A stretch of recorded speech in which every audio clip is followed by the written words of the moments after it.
I'm going to cover a couple of things here. First, I want to expand upon a video I made a day or two ago, something like that. But now I was talking about this device that they sell. It's AI. It's powered by AI. It's a voice translator.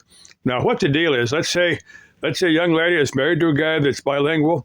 That he speaks both English and Spanish, but his family only speaks Spanish, or his family, they're probably bilingual, but when she goes to she goes with him to his parents' house, and they sit down, for just to enjoy an afternoon, or to eat or something.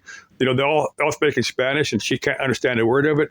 Now this device is supposed to, it's got a little earpiece, and it responds to, it'll translate spoken Spanish to English so she can understand it.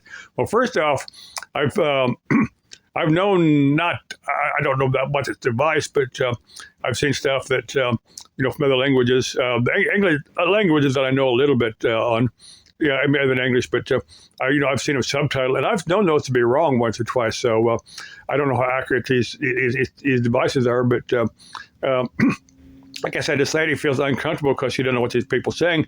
Now, my advice to her is to learn a little bit of Spanish. You're with somebody that's you probably got to be with this guy for a long time, and learn a little bit of Spanish so that when you do go to the homes, you can interact with them in Spanish. Yeah, that would be the polite thing to do for in my eyes. But now you can learn a handful of common phrases. You don't have to be fluent in a language to have a little bit of understanding of it. You can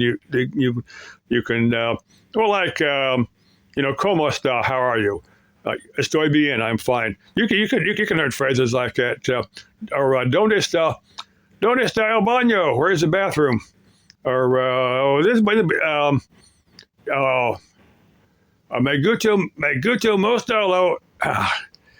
gusta mucho la cerveza fría. I like cold beer.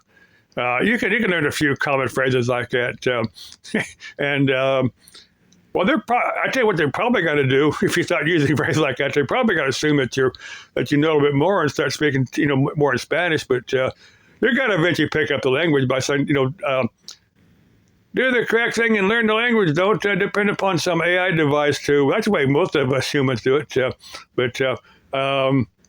Now, the neat thing about, like Spanish, French, German, they all use the same alphabet. Now, like if you want to learn Hebrew or Arabic or the Asian languages, they use a completely different alphabet. And to me, those are one of the main reasons I haven't, learned any of the languages. Even Russian, I use a completely different alphabet. I want to get to those in a minute, but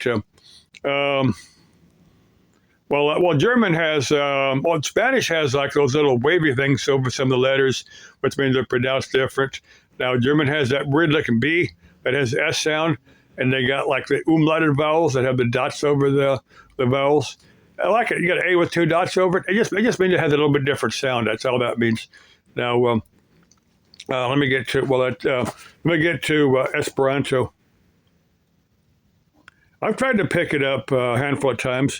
Problem I got, there's just not that many people using it. You can't. There's some stuff. If you type Esperanto here on YouTube, you will find a little bit of Esperanto. This is videos on how to on learning Esperanto, but I can't turn on the TV and watch the evening news in Esperanto. If I've got to learn it, that's the way I'd want to learn it. To just watch stuff.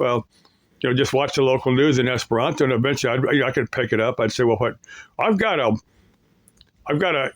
language translating app here on my phone, and it's actually really good. And one of the languages, thousands of languages. Actually, it surprised me that many languages, on this app. But Esperanto is one of them, along with a bunch of languages I've never heard of. But let's see, where am I going with this?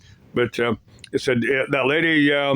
My advice to her: don't buy that translator. Just learn a little bit of Spanish, so you know what. Okay, the words I'm going to repeat are not the nice words. I'm going to make another video of Spanish bad words. I've made 2 or 3 of these, but whatever language you're speaking, be careful of the words you're using. Understand what they mean before you use them.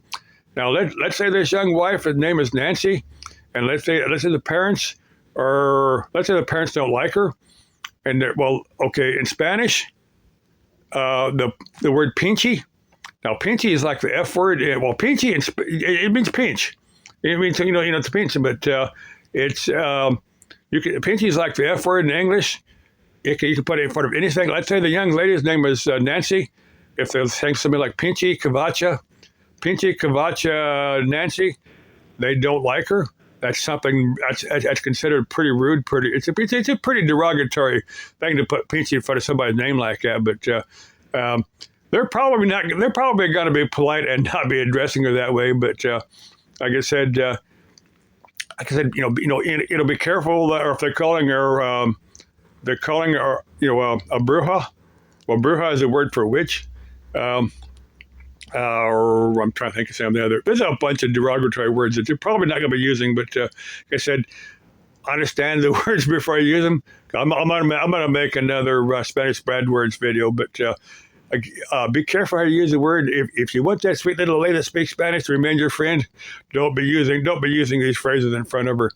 Second thing I want to cover is now I've got a job.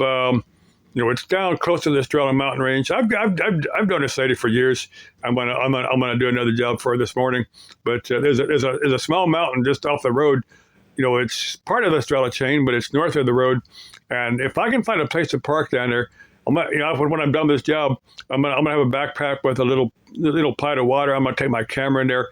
If I can find a place to park, I'm going to park there and then climb this mountain, because I can climb this mountain in maybe 15 minutes or something, because it's not real high. Just kind of try out some of these backpacks or, fanny packs or something. I want to take 2 or 3 with me, see what I can make work down there. And if you see a video from there, it means that I parked and I hiked that mountain. It's kind of between a hill and a mountain, because it's not real high. But if you see a video, it means I backed it. If you don't see a video, it means I didn't. Okay, love y'all. Bye-bye.